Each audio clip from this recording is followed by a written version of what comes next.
চলুন আজকে এমন একটা ভাইরাল ভিডিও ভাষ্যকে ব্যবচ্ছেদ করা যাক যা বাংলাদেশের রাজনৈতিক পরিস্থিতি নিয়ে বেশ জোরালো আর বিতর্কিত কিছু প্রশ্ন তুলেছে।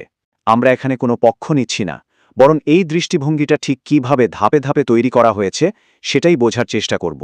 ভাষ্যকার তার আলোচনা শুরুই করছেন একটা বেশ ইন্টারেস্টিং রূপক দিয়ে, বলতে পারেন একটা ধাঁধা।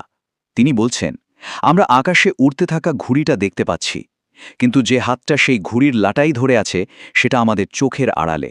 আর এই ধাঁধাটাই কিন্তু আমাদের আজকের আলোচনার একেবারে কেন্দ্রে নিয়ে আসছে। আসল প্রশ্নটা হলো, তাহলে ক্ষমতার নাটাইটা আসলে কার হাতে? চলুন ভাষ্যকারের যুক্তি অনুসরণ করে দেখি তিনি এই প্রশ্নের কি উত্তর খুঁজে বের করেন। তো আমাদের প্রথম পর্ব অদৃশ্য নিয়ন্ত্রক।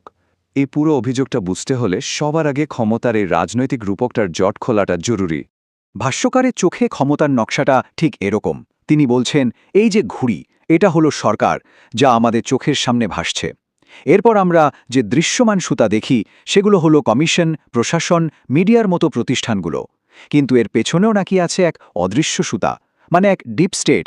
আর সবকিছু শেষে আছে সেই লাটাই, যা ঠিক করে দেয় ঘুড়িটা শেষ পর্যন্ত কোন দিকে উড়বে, আর যেটা আমরা কখনোই দেখতে পাই না। এবার দ্বিতীয় পর্ব, সংকটের অনুঘটক। আচ্ছা, এই যে এত বড় একটা অভিযোগ, এর শুরুটা ঠিক কোথায়? ভাষ্যকারের মতে বর্তমান সংকটের মূলে আছে একটা রায় যা নাকি উপেক্ষা করা হয়েছে। তার যুক্তির শুরুটা ঠিক এখান থেকেই।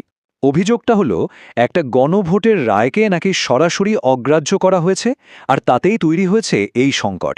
এর সাথেই জন্ম নিয়েছে সেই মূল প্রশ্নটা, কেন এমন করা হলো? আমাদের তৃতীয় পর্ব, একগুচ্ছ প্রশ্ন। আর এই কেন এর উত্তর দিতেই ভাষ্যকার একের পর এক প্রশ্ন ছুড়ে দেন। চলুন দেখি কি সেই প্রশ্নগুলো যেগুলোকে তিনি তার যুক্তির পক্ষে প্রমাণ হিসেবে দেখাচ্ছেন।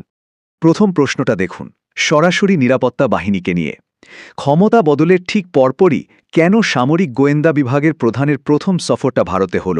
ভাষ্যকারের মতে এই টাইমিংটা বেশ ভাবনার বিষয়। একই প্যাটার্ন তিনি বলছেন কূটনীতির ক্ষেত্রেও দেখা যাচ্ছে। নতুন পররাষ্ট্রমন্ত্রীর প্রথম রাষ্ট্রীয় সফর, সেটাও কেন ভারতে?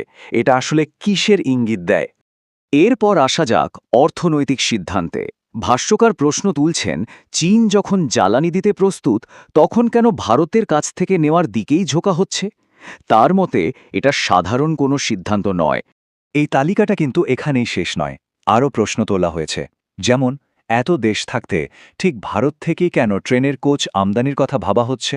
ভাষ্যকারের মতে এটাও কিন্তু সেই একই প্যাটার্নের অংশ। এরপর ভাষ্যকার তার সবচেয়ে গুরুত্বপূর্ণ অভিযোগগুলোর একটা সামনে আনেন।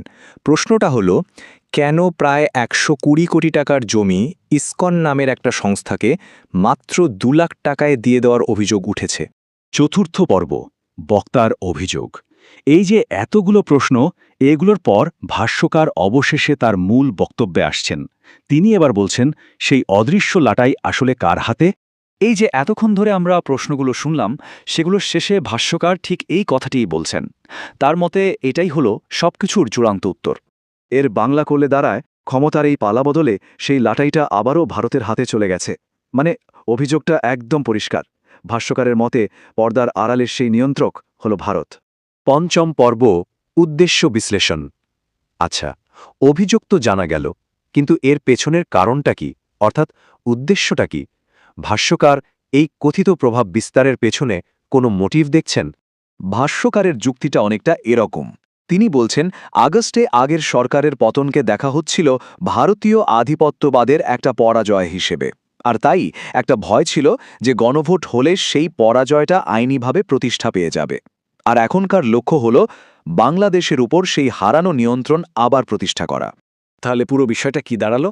ভাষ্যকারের চোখে এখন যা কিছু হচ্ছে তা আসলে ভূ রাজনৈতিকভাবে একটা হারের বদলা নেওয়ার চেষ্টা, একটা কামব্যাক করার চেষ্টা। এই পুরো বিশ্লেষণটা শোনার পর একটা বড় প্রশ্ন কিন্তু থেকেই যায়, যা এই নির্দিষ্ট অভিযোগের চেয়েও অনেক গভীর। প্রশ্নটা হলো, যখন প্রভাবটা চোখে দেখা যায় না, তখন একটা দেশের সার্বভৌমত্বকে আসলে মাপা হবে কিভাবে?